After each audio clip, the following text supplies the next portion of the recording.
touch is his love language, and open communication, I think, like talking is her love language. So they're both like talking to each other.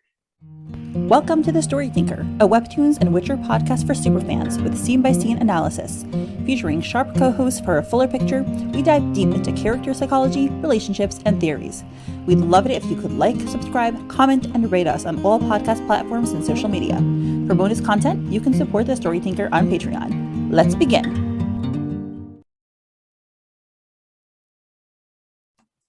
Hi everyone, and welcome to episode 99 of Midnight Poppyland. Today we're here with Sakura, who has been on before, and we have a new co-host, Angela. And Angela, would you like to tell everyone about yourself? Hey guys, my name's Angela. You might know me from around under the name of 𝗙𝗏𝗋. I like to draw really bad depictions of what you might see on an episode of Midnight Poppyland if you were to order it from wish.com. I also have been a member of the Patreon for both The Story Tinker and Lily Dusk for quite some time now. And I have been a 𝗪𝗓 fan since 2020. Awesome. Yes, and thank you so much. Your name is going to be at the back of the episode as usual, but thank you so much in the front of the episode as well. I also did just notice the mug. That is really cute. Yeah. What is this chicken Tora mug? Yes. All right, so this episode is very juicy in many ways. Yes. So, Sakura, will you take it away? Yes. So before I start, I want to shout out to 𝗪𝗯𝗱. Oh, yes. Make it. And 𝗪𝗯𝗱, you're watching this, you're always here for us, and we always support you. And by forehead, let's start the episode. So start with Tuesday morning, and then you can hear the bird whistling. And then I think that was Tora whistling, by the way.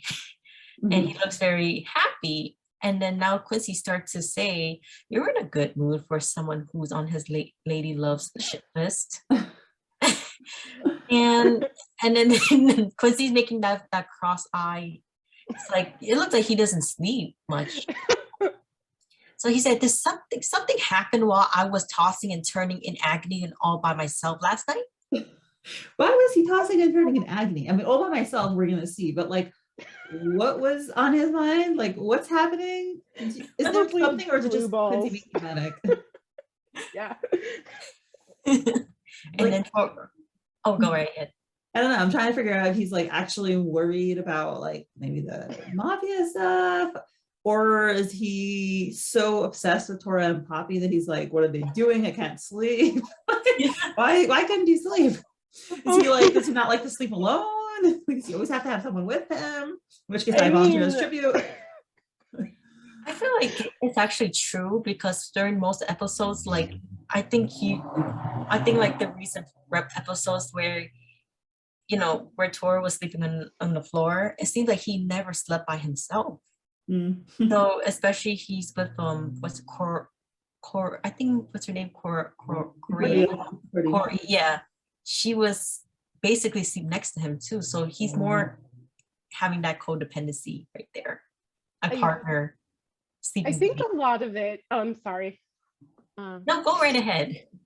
I think a lot of it is that we know that Quincy is super spoiled. He has been raised to be, it's really a lot about Quincy, and so seeing him so out of his element, goose feather down bed, or what I imagine him to be sleeping in, and here he is shacking up with with Tora, who we know snores like a mofo, and then this sweet little Poppy, and the night before was their ghost busting adventure. So then he's not in the comfort of his own home, and he's just like, oh my God. So that's how I see that look. Yeah, I see that. He still looks good. I mean, not his eyes, but the rest of him. And then you see Tora was just looking at him, and then he's smirking. Oh my! But his dimples is like, mwah. Like every time he smiles, it's like the dimples be showing. It's just God's work. But anyways, he's just like, he's like, wouldn't you like to know? Oh, yes. It's not like, wouldn't y'all like to know? Wouldn't you like to know? Like, I would. Keep going. Yes. Do tell. For sure. And then flashback to last night, and you see Tora is sleeping, like he's almost out of the bed, and Quincy was like on top of him. Yeah, I was trying to figure out, where is Quincy? I see his head, but Tora's all the way at the end of the bed. Is he like on the other side? Like there's no like idea. Other side. I don't know. It's a weird. Also, why is there's like a giant bed? Adora's like falling off. I wonder. I'm assuming Poppy was in another room, but I don't know. Right. I think maybe this could be after they all like ran back inside. Maybe. I don't know. I think it's the next day, because I think that was Monday. It's like Sunday night. So I think so, but I don't know. Whatever. But I also see that wanted to see that Tora is not a type of guy to sleep on the bed. He's more to sleep on the floor. So he seems pretty uncomfortable. So he's just close to the floor. So poor thing. And then you see Poppy was like, Tora, you're dreaming right now. This is Dream Poppy speaking to you. And he's actually like at the same time, Tora is a light sleeper. So he's pretty more like intuitive with sounds. Like, I think he's not really, when you're a light sleeper, you basically can hear everything. You can, so he's not like a heavy sleeper, sadly. And also, I love like Poppy's strategy. She's like, I'm embarrassed. I'm gonna save face by pretending this is Dream Poppy, and it's hilarious and ridiculous at the same time. I love it. Right. And then, but real Poppy wants to know that she's very grateful for all your help today.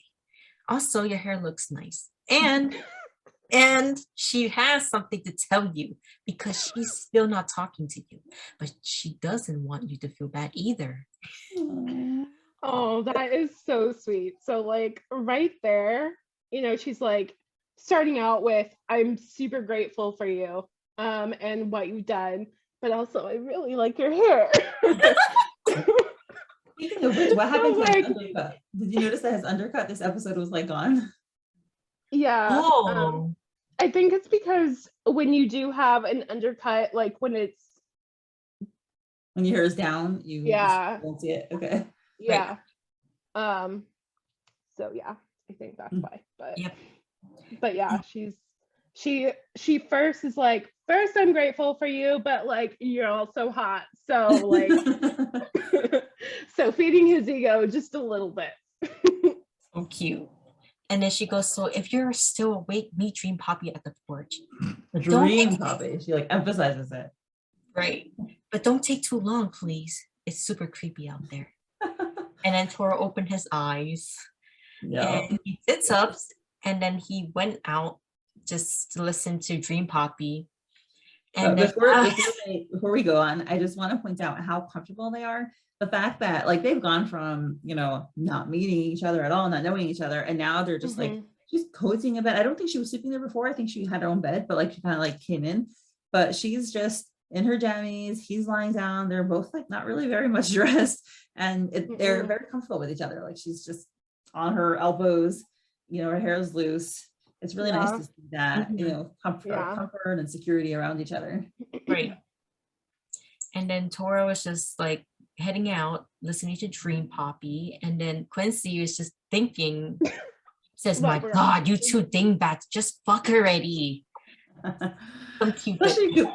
Quincy like probably does not hesitate to bang whoever comes across. He's like, YOLO, you only live once. He just like takes the opportunity. He does not seem to have any qualms about engaging in sexual relations with people very easily. Yeah. So he's like, what is taking you so long? He's like the voice of the fandom. Yes. In this panel. He's just like, just do it. Kind of remind me of if you guys read Lore Olympus, Arrows, he remind me of Arrows. Yeah, I for sure. I thought of that too, by the way, when I first started reading Lore Olympus, because I read after. Arrows immediately reminded me of Quincy, down to the hairstyle. Like cute. Yes. And of course, he's my favorite character, because I go for the same type. Side note. And you see Tora just sliding the door, and then while Poppy is glowing, Dream Poppy. And then Tora was like, mother. And he's like, it's me. And then she's like, keep it down or else Quincy's going to hear everything. I know he'll try to eavesdrop on us. And then you see Poppy was right. He was trying to eavesdrop them too. And then he's like, Christ, they don't usually look like that. You mean you can actually see them? And then and Quincy actually did, eavesdrop them and says, sometimes if I squint hard enough, that one in the cabinet has sharp teeth. And nope, I don't want to know. Come on, let's get over there. Blast it. Foil again. Oh my God. Quincy. I do not condone eavesdropping. I think it's adorable that he tried. I'm very happy he wasn't able to, because like not appropriate to eavesdrop on people. Right. So funny. Yeah, and like especially during such a very sensitive time in their relationship building. So for him to be like trying to get any like nitty gritty that he possibly can, like, come on, keep some of the stuff out of your books, Quince. Like, leave them alone. I love this guy so much, though. Yes, he's such a sweet little vanilla shake. I love him. You're right. I feel like this guy, like, of course, he comes from the clan, but he doesn't like, because the clan can be very violent and very dark, but Quincy's more like isolated to his father's path, but he's more likely to be like, I feel like he wants to enjoy life, understand the romance. Like he's like, a Cupid, he likes to, he's just a sweetheart. He really is. Yo. And let me see. I think you're next, Mindy. Angela. Oh, it's Angela. No, that's me. Okay, cool. Yes. Okay. So next panel we have is Tora and Poppy. He is leading her out into the outside the garden, and he's saying, careful, their hands are together. So I guess Dream Poppy is okay with this. Yes. She's like, yes, it's fine. And then so we get so that's a close-up of their hands, and then we get the next shot of them keep walking. She's like, oh, thanks, because he's like, be careful. She's like, thanks. And they are walking towards I honestly, I'm so sorry, I don't know exactly what it is. It's candle inside of a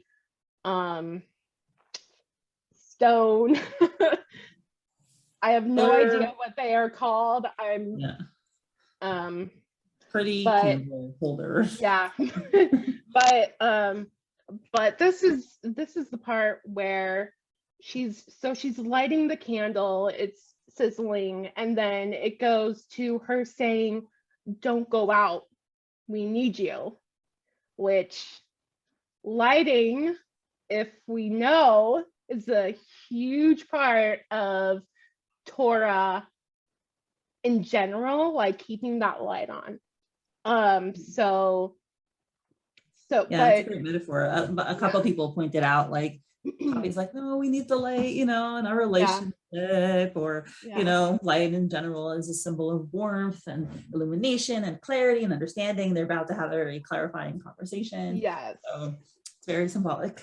And then we shoot to Tora, who has those cute little matte amber eyes. I love those eyes. They're like very soft eyes. And he looks like he's thinking like deep in thought. Yeah. Yeah, I like how you describe his expression as soft. Like he does look relaxed and contemplative. Yes. And then the next one is he's like, so what did Poppy want to tell me? He's good. He's playing along. Good for him. Yeah, he's role playing. Look at him. So then she's like, we drop to her, and side note, I love how Lily does the coloring for her hair. I don't know why, but like just something about it is just so aesthetically pleasing. But anyway, she's like, well, and you can see like a little sweat bead like drop down. She's like, let's go over there. So excuse me. So we drop down and they're going down the little path and over the bridge. It's stunning, by the way. Isn't this scenery like just beautiful? Yes. Yes, it's absolutely gorgeous. There's the pond, there's I think a little Zen garden, and the night sky is like that at Regina's Peak. It's gorgeous. I know that Lily put a lot of hard work and effort into building this escape for them. So I mean, I wonder, in a Tora haunted, he probably just bought the first thing that made sense, but having such an aesthetically beautiful compound is, a great place to relax. And I wonder if that was like, okay, Poppy is stressed out, she needs a place to relax. Yeah. For sure. Yeah. But I also just want to say, like, when it comes to Zen, because Zen is a Japanese culture, it's like basically there's Zen meditation. It helps you relax. It helps you isolate from all the stress. And I also see that, like, traditionally speaking, this is like inspired by the Japanese culture, because I also see that, like, Tora and Poppy are away from the city, because at the same time, living in the city can be very hectic and very stressful. And you can see like the whole, atmosphere in the scenario is more calm, peaceful, and there's nobody to bother you. It's just only like Tora and Poppy and Quincy and Quincy. And Quincy. Yes, heaven forbid that Quincy gets left out. And it's like, peaceful, and Quincy, who is delightful but not peaceful. Anyway, so they're going down the path, and we have the Zen garden, the little pond, and then they are going onto the bridge, and then you guys want to talk about the symbolism of the bridge?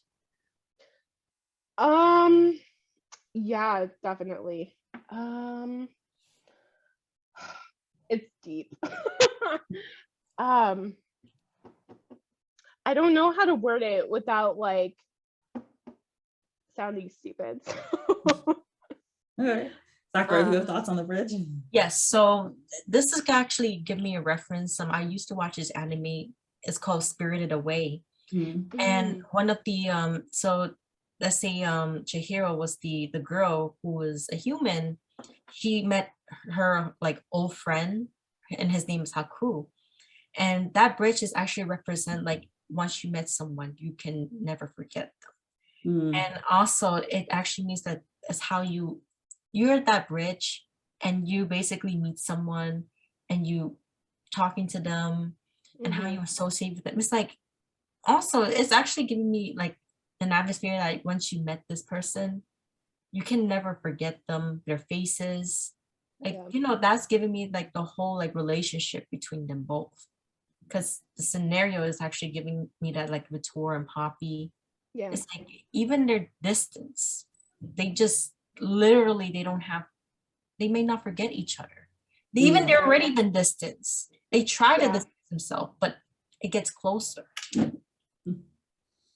Yeah, Exactly. that's great. And I think also like a bridge, you know, first of all, they're about to bridge a communication gap now because they're discussing something that's serious to help them understand each other.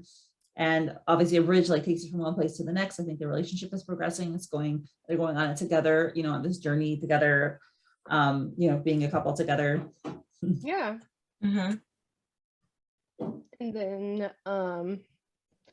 and over the bridge under the bridge there's the water. So yeah. So Right, caught you on know, to where what's the expression? I forgot how it goes. It's all water under the bridge, right? Yeah. So with her Poppy being mad at him, right? She's ready to kind of put it past her, really, like by talking to him. Yeah. So then we get to the next panel. It's the water splash splash, and water too is very symbolic in this series. Like when they had that conversation about how, you know, after reaching this peak and they ran into each other at Gunrun's, I don't know how to pronounce it, but anyway, and he really upset her, like just by ignoring her for the most part after they had a really good night, and it was raining at his apartment when they had the conversation.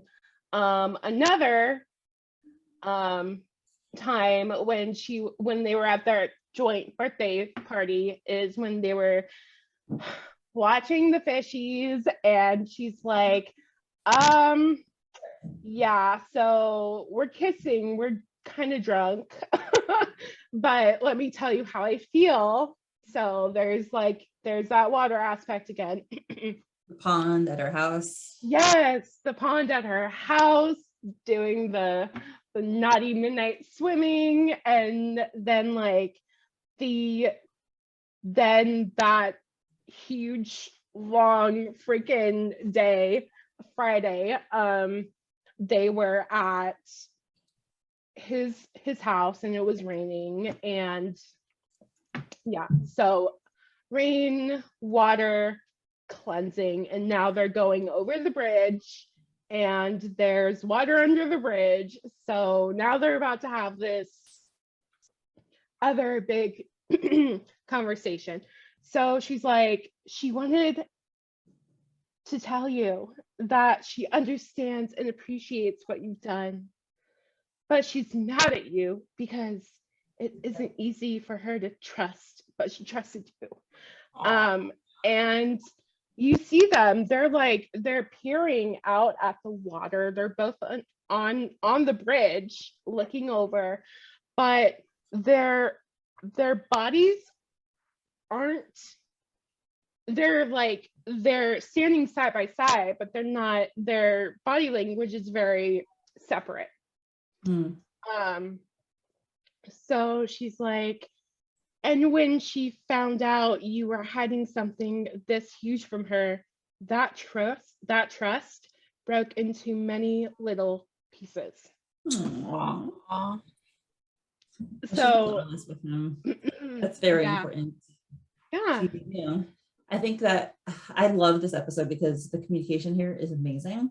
And Yeah. I think that, you know, I've said this a billion times, but it's worth repeating.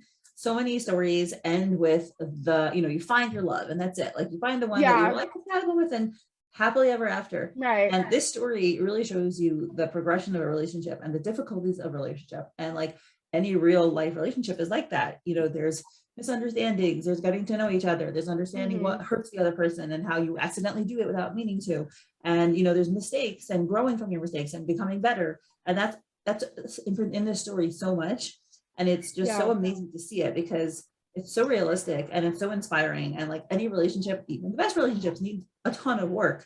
And I think that we do like people a disservice when we write, you know, easy love romances. And this is not an easy love romance. And it's just so thrilling to see mature relationships portrayed. Exactly. Yes, I love it. It's very anti-Disney, and I am here for it as much as I love The Little Mermaid.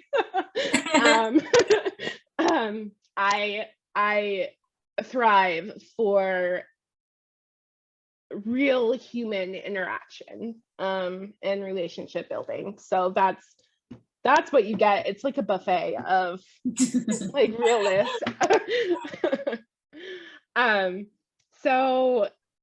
So then we go down. Oh, he's tense.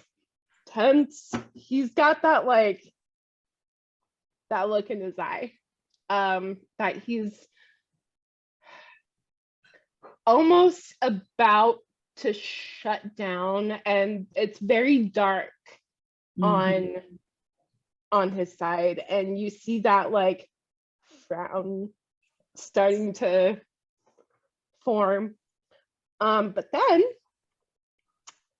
his little puppy goes to hold his hand, and then you see the light start to shine through. I love it. I giggled when I saw that. I was like, oh my god, that's so cute. So then she's like, can I continue? Like very, very nervous. She stutters over can. So it's like she's lending her light over to him. Because then and I think she recognized what you said also, where, you know, he's ready to shut down and she wants to make sure like that he's available.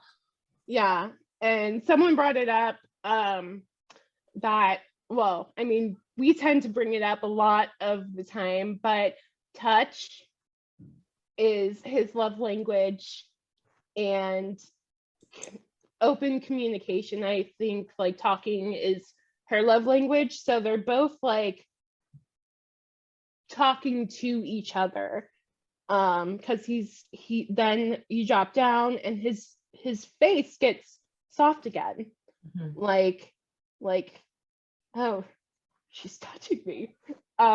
Okay, yes. So then we drop down again, and he's now like holding her hand. So it's almost like he's meeting her halfway, because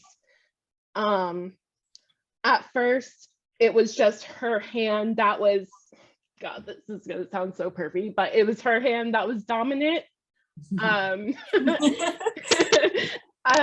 But then he goes in and he reciprocates that to her. So it's like hold, and he's stroking her thumb or her fingers, and then the light, like all the light in the world is shining in on him. He's like, go on. Please. I also want to add on.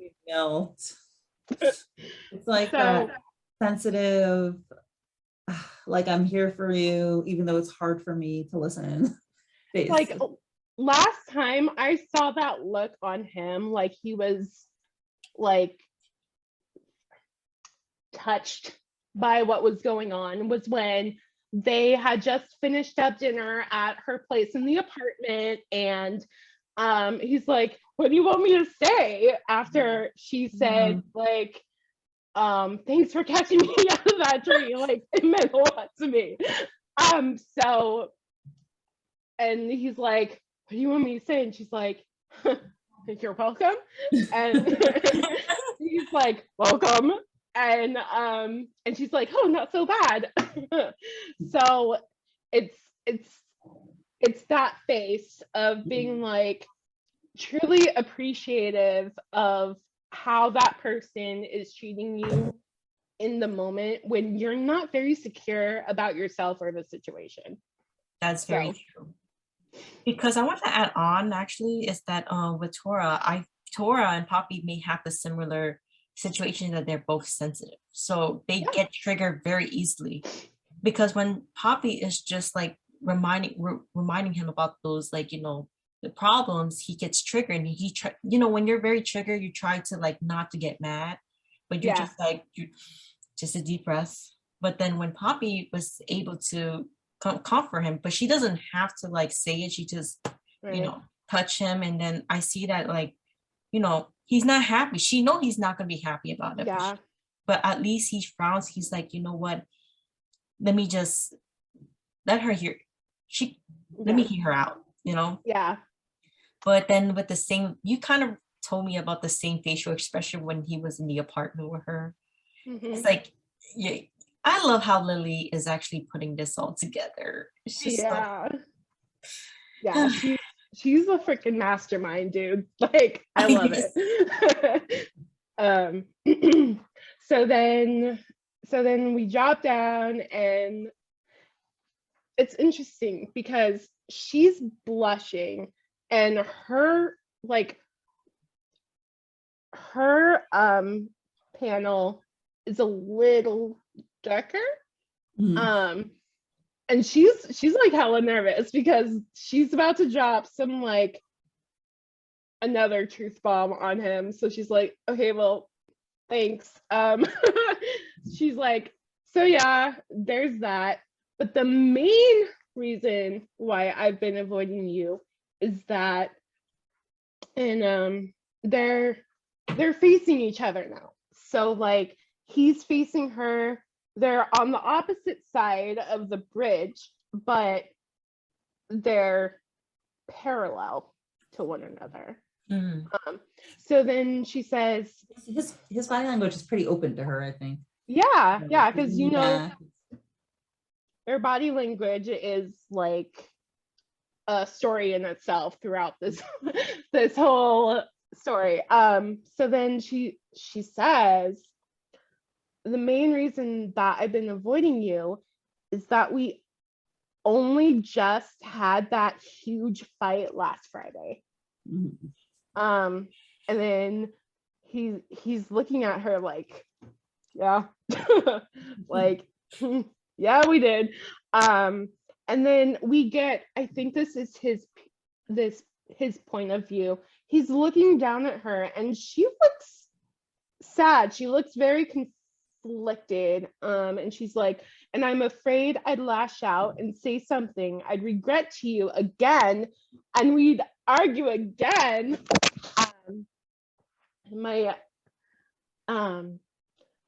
And she looks just very conflicted with herself. And then he's like, hey, and he's touching, like, he's touching like the side of her face. He's not going in for like a desperate hug or anything like that. He's just like, hey, you need more space. It's okay. I get it. Aww. And like, oh my God, that's amazing, because she just dropped like all of that on him.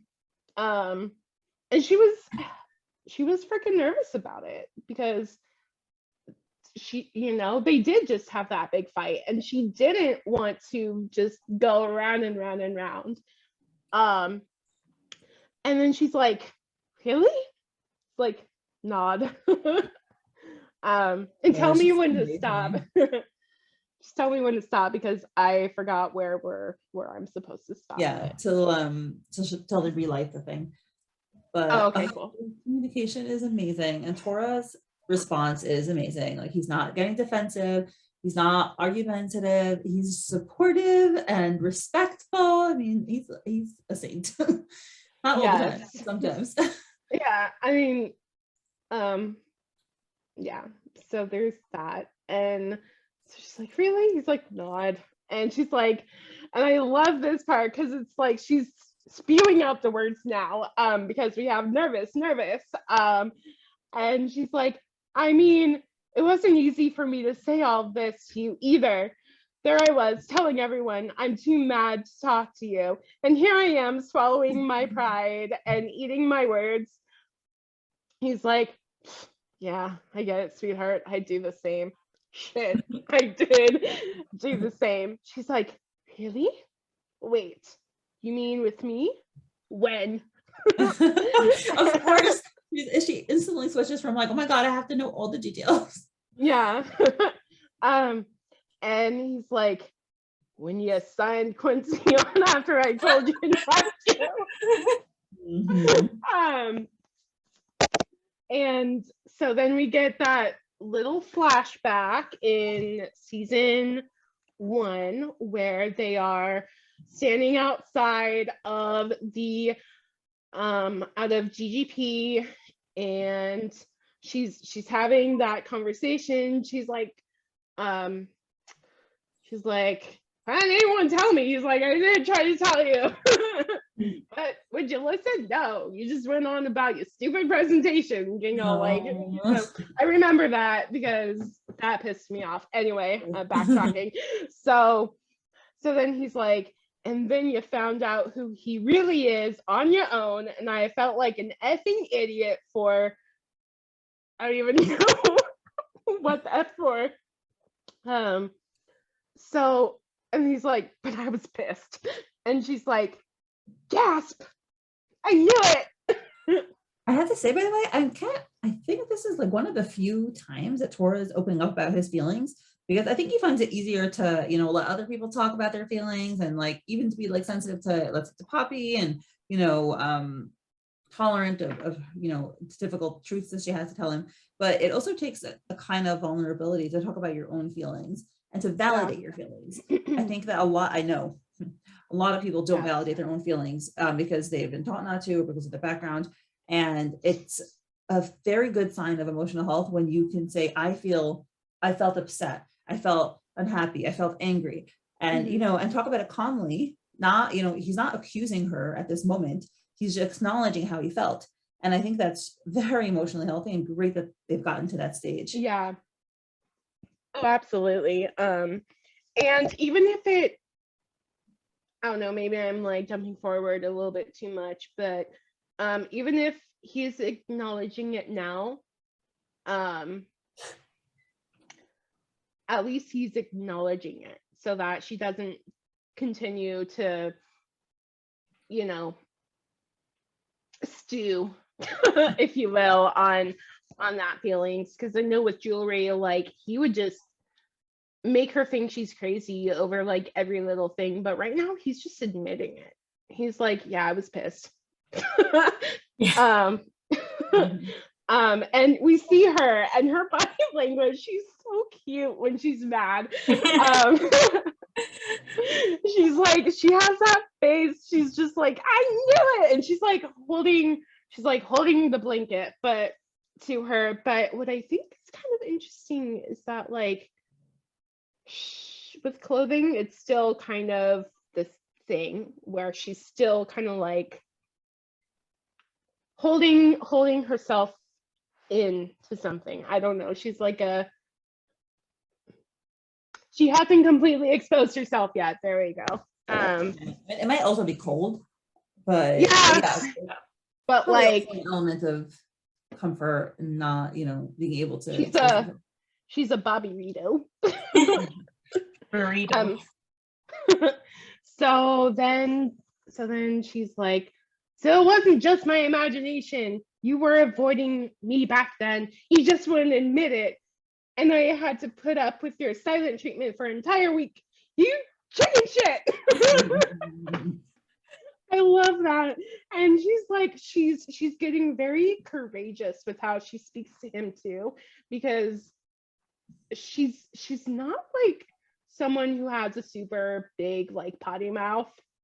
So she's like, she's really happy letting him have it tonight. And he's like, gonna let him have it tonight. Oh my god, okay. So she's like, so then Tora's like, oh, and now so they're off the bridge and they're going down the path, and he's like, unlike you, I don't come with a pair of enormous hamster balls. Nice. And he's like, it's obviously very funny and like, ironic, because he's known as the tough guy, but he's telling her, no, you're the tough one. Yeah, like he's like, he might be tiny, but not gonna lie, like, I would just joke about this, but why is always gotta be small people gotta be so mean? It's Napoleon syndrome. Like they have to they have to make up for like what they lack in size. True, but also I wanted to just add on is that I like the fact that Tora just admit everything because Yeah. like he recalls it and he Mhm. takes accountability. Unlike Juri, I feel like just Oh. not trying to point out like Juri's like his narcissistic like behavior of his. He's like, if Poppy points out something, he avoids it. He's like, oh, about he doesn't remember. I don't recall that, and he avoids it. Yeah. You're And just making that up. right, and she's trying to make her look like she's trying to make her look bad. And that's just like a horrible thing that he did to her. And I feel like there's a lot of hesitation I could see in Poppy. Yeah. And then like I knew for the spot that she was nervous because she felt like if I had to confront him, then he's gonna do, because she probably assumes like Tora would do the same, but she didn't expect him to take accountability. Because I feel like she had that PTSD where like Juri had like been treating her like if she was not good enough and he's avoiding the problem. And then I see that with Tora, he was like, yeah, if I did it, I remember I did it. And you know, he said, yeah, but he admit his feelings about it rather than avoiding it. So I feel like that part right there is, it's a healthy communication, because if we did something wrong, at least apologize for it and just solve it out, connect the dots, and then for sure, I think that's the best part of their communication. Absolutely. Yeah, it's wonderful. And 100% he's not like Jewelry at all. Woohoo. Far away from him. Yeah. So then they are going down the path, and then he's like, so he smacked like, you know, sometimes people's love hurts. Like, and this was like he smacks her in the back, and she's like, oof. And she's like stumbling over, and he's like, pat on your back for speaking your mind and being a brave little trooper. That rhyme. I think he also doesn't know his own strength. So he was like, oh, this is a loving pat. And it's like, whew. Yeah. So you see her face, she's like, ah! So I think, and then they get to the next cement candle. And she's like, that's because it's not Poppy you're hearing this from. It's Dream Poppy. And he's chuckling, like this is kind of like a lighthearted moment, and he's like, chuckle, fine. And she's like, saving attempt number 42,348. I'm like, oh, girlfriend. And then she is lighting another candle. So I think, and Tora just smirks at her, and he's like, so what made Dream Poppy decide to tell me all this now? And he looks more positive. He has a little smirk smile on his face. She's like, oh, well, you'll have to think. And then he puts his hand, starts to put it on her, you know, cheek and shoulder, and she's like, think. She blushes. He's blushing. There's a badam. He's looking at her eyes with that lustful look in his face. Bedroom eyes of his. I'm sweating. Yep. And girl. What was the question again? She is flustered. Yep, that's what happens. And you know, like freaking her ovaries are in such a panic that she forgets what they were talking about. It's amazing, by the way. I mean, like her tank top, her hair, she's beautiful. And he continues, and their faces are like really close together. They're both really blushing. He rubs the bottom of her lip, and he's like, in a raspy voice, "Who do I think for this?" Oh. This in front of me. And we see it looks like she dropped her blanket, because we have a swish and the blanket. So I think she dropped her blanket. And she's like, it's Erd. And she's got something else to keep her warm. Mm-hmm. And her lips are about to touch, and she's like, Dean, and it's like, and blush everywhere. And then it's the kissing, and it's tongue kissing. Excuse me. Yes, very spicy. Yes, and then we get a view away from them of the wall and the shutters, and I was like, "Is Quincy there? Is Quincy there?" I totally thought he was spying on them, and that's why we were showing that, but no, I didn't see him. No, no Quincy there. Yeah, but we have a very lovely hug. Her arms are wrapped around his neck, and his like they're very, very close. Like their legs are like really intertwined, basically. Yeah. And his arm is, low down. It's, somewhere there in the lower area. Serious snogging going on. Mm-hmm. It's a very beautiful position. And and he's like, "Hey, Pops," and she's like, "Huh?" Right? They separated a little bit. He's like, "Am I going too fast for you?" And it's just beautiful. Their faces together are beautiful. And she's like, "Not really. Why?" As soon as he said this, I was like, "Okay, girl. Like, there's some physical evidence here that he's feeling." And he says, "Because you seem to be getting a little aroused." And he's looking down at her. She's looking up. She looks adorable. And then Poppy's like computing in 4, 3, 2, and then she looks down and blushes like a tomato, like insane. And he coughs, and then it's like she smacks him. She is like bleeding red. She's like, "What the heck, Tora? Don't call me out like that." And he's like, "It's okay, sweetheart. Nothing to be embarrassed about. It's a normal biological response.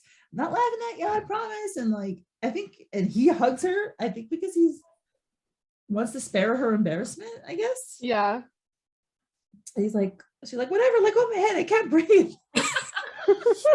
Trying too hard. I feel like he doesn't even know his strength, because he can hurt someone one day for that. Well, he definitely did. Mm-hmm. Like, sidebar. Can we talk about how he calls her Pops? Oh, that's cute. Yes. I didn't think about that.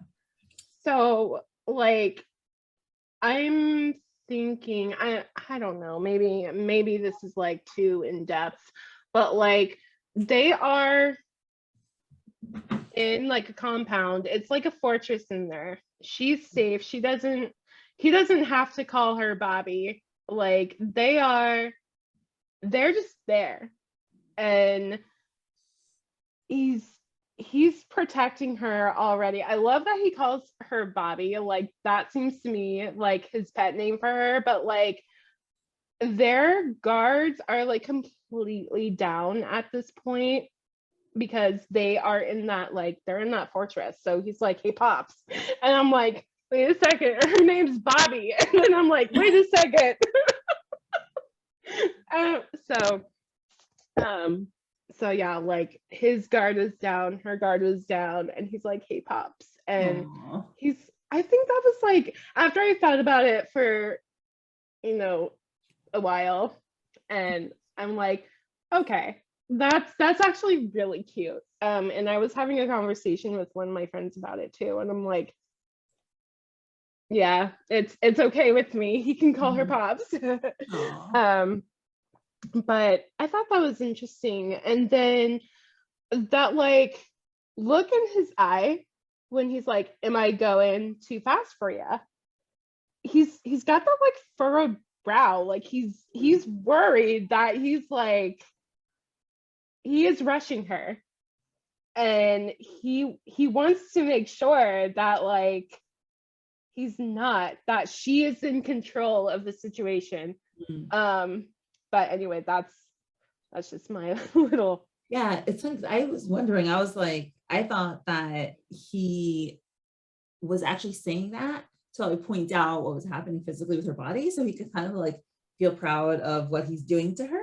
I'm like, just be like, hey girl, like, I know I turned you on.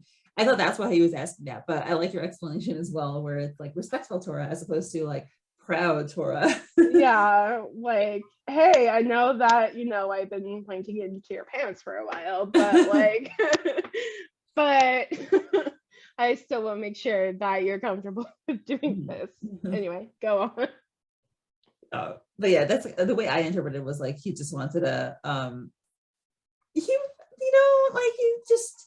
I do believe him when he says he wasn't sure if she was attracted to him. I think that while in most cases he knows he's handsome and he's like, he can get the girls, I think that, with Poppy, he was a little anxious and a little insecure about himself. For sure. And they continue, and he's like, I gotta be honest, remember? And she's like, yes, but not in this context. And he's like, well, I guess in this context it's called dirty talk. And then he blushes and he's like, what? Which is like surprising, because like he didn't really, like, now he's embarrassed that he's making dirty talk. No. Like, he used to beta read, for crying out loud. Like, that's not that's not dirty talk, Tora, baby. It's okay, babe. Yeah, she's still buried in his chest, completely blushing, and he's like patting her head, really, really, really, really cute. And she's like muffled, getting a little sassy with our tours tonight, aren't we? Learning from the best. Like, fine. And she says, I mean, it feels good. Of course I'm aroused. I hope you're pleased with yourself now. Which is good. She's honest. She's open. It's great. I think that's amazing. I think a lot of people are uncomfortable talking about their sexual feelings. And here you are. You gotta, be able to express yourself. Right. And he's like, shit, I'm just relieved to get a reaction from you. You're always so controlled. I was starting to think you're not attracted to me. And so that's the insecurity part. Aww. Yeah. But then he jokes, he's like, good thing we all know that's impossible. He's still like blushing like an oven over there. I mean, she looks like she's like low-key accessorizing herself with her pajamas. Right. And she thinks to herself, oh, to be blessed with unwavering confidence in yourself, which I think it's clear she didn't have confidence with herself. So right. It's cute. And he's like, anyway, just take all the time you need till you're done getting mad at me. Aww. He's such a respectful person. Oh my goodness. He really is. Look at him go. And then he tells her, we need to melt, our hearts are melting. He's like, but don't take too long. Pulls her arm, up around his shoulders again. And she's like, because? He's like, the F kind of question is that? Once again, hugging her. And she's like, I was just asking. And he says, because I miss you.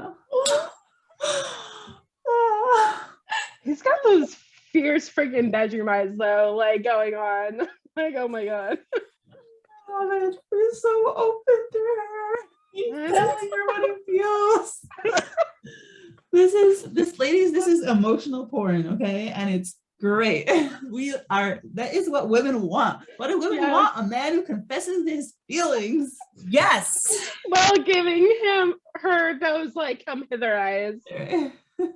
Just saying. But no, in general, like if you can be that open and honest with your partner or with someone that you're interested in, like that is us. Awesome. And she, as touched as we are, because she is a sensitive young lady, she's but dumping. She's looking at him with like, oh my gosh, I love you so much, Tora. Please marry me. And she's touched. And then he does what a lot of people in this fandom adore. He puts his hand on her neck, and she's like, ah! She's definitely very, that is like, that's a blast off. Oh my god. Goose me. I have to say, like, this is not my thing. I'm the opposite of that. I I'm like, don't touch me like that. Like, I hate being controlled and like doing the opposite. But I know that a lot of people, like, this turns them on, like anything. So, and they have expressed it. Guilty. Yeah. I'm in a team too. Yep. And he's like, your smile, your voice, your hair, everything. Oh my God, that is like so romantic. And she's like, she can't even answer. She's like, oh, she's just moaning, basically. She's gone. Sweating. And that's how it ends. I am like legit sweating over here. Like, oh, I must have read this episode like, I don't even know how many times, but every single time I do, I just cackle like an idiot. It's so much fun. Like, you know, it was so funny because like I went on Patreon and I wrote this whole long comment about like the communication. I was like, wow, this is amazing. I was like raving about it. And then I scrolled back and read everyone's comments and I was like, everyone was talking about how sexy it was. And I was like, yes, that it was too. But like, so this episode to me is amazing because it has both of those elements so strongly. Yes. An amazing emotional connection and the communication and like forgiveness and maturity and blah, blah, blah. And like super sexy. So it's a bombshell. Yes. I don't know what knockout. I was gonna say bomb, knockout and bomb and shell. So bomb out. Anyway, it's an amazing episode. I agree. It's really like is. how do you say a makeup, you know, situation here. Mm-hmm. Yeah, I agree. I love how I'm so sorry. I wanted to point out like one more thing. I got so carried away with their like sexy sesh in the garden. But there is a part where we see the moon in the background. Oh. And it looks to me like it's a full moon. And I looked this up too, that when there's a full moon, it's like you are open to communication. So I don't know if I'm like pushing that too hard, but like it's a full moon and we all know that like weird stuff happens when there's a full moon. So I just kind of wanted to like bring that part out, because lighting here is like everything. You know, the spiritual elements to this episode or the series, the lighting to the series, a lot of it has to do with their development. So I just wanted to put that one out there. Good one. Yeah. And it's definitely romantic, that's for sure. Yeah. For sure. Midnight. Right? Midnight Coffee Land. Oh, that's what I'm saying. I also want to point out something about the stars. I feel like there's a lot of stars like in many episodes, but you know, my mom would always tells me that when it comes to stars, they're very significant, especially the galaxies, because they actually remember, like something tells me about like the universe. Like I think that they may have a past life together and now the universe is like replaying it again, their present life. So if you don't believe like soulmates or twin flame connection, so you know, stars actually represents the strives in spirituality, but it also gives me like a you know, it does comes with spiritual and mystical context in the situation. I think Lily is very smart. I think she's a genius to point that out. Oh yeah. Especially with like what I think Angela said about the full moon. So the full moon, if you ever like, I don't know if anybody experienced this, but full moon, you tend to get like intense, like you get an intense energy. Yeah. That's part of spirituality, I think, you know. Yeah. I know for me, like I whenever I see that there's like a full moon and like people are going like bat crap crazy, I'm like, makes sense. but there's I've read up on it too that there's that whole thing about open communication, and that they have their star signs too, because she's their birthdays are very close together, so I think that might have something to do with it too. So yeah, a lot of the like spiritual stuff are kind of like melding with one another right now. It's all there. Yeah. No. Oh, this episode was amazing. Do you guys have I don't know, do you have a favorite panel? Do you want to say what your favorite panel is before we end the episode? Your favorite scene? Oh, she got one. I think we got one, Angela. I'm gonna say definitely that. Okay, for the thirst trap one, for me, it's gonna be the one where he's like, Smirk, wouldn't you like to know? I'm just like, I would. Keep talking. Please tell me. And then I think for just kind of like slice of life kind of thing, it's just the one where she's like, don't go out. We need you. Because that is very, like, he has that internal battle of, keeping the light on, but and she doesn't know about his light, how he needs to keep his light on, but it's almost like, I don't know, like that whole scene where they were like opposite sides of the city when he was having his panic attack and he was like spiraling, and she didn't know at the moment. She felt like something was off because she was trembling. He was losing his sanity on the bridge, and she felt that. So that's kind of like their connection, like the light is their connection, which is just so sweet, and he's got those eyes. But yeah, the smirk, and then don't go out. Oh, nice. Sweet one. How about you, Sakura? Which is your favorite panel? I love the part when Tora like basically admit his feelings, and I feel like every woman, not just every woman, but everybody in general loves to hear some communication, like a voice, confession, because sometimes I feel like Tora is raised in like, in a place where he's not to be outspoken and he's not really used to it. But now it seems like that when he met Poppy, there's a development. Yeah. And he's like, and then he said he missed her like 2 times already. Yeah. It's just so adorable. It really is. So yeah. What about you? It's probably the one where he looks at her and he says, go on.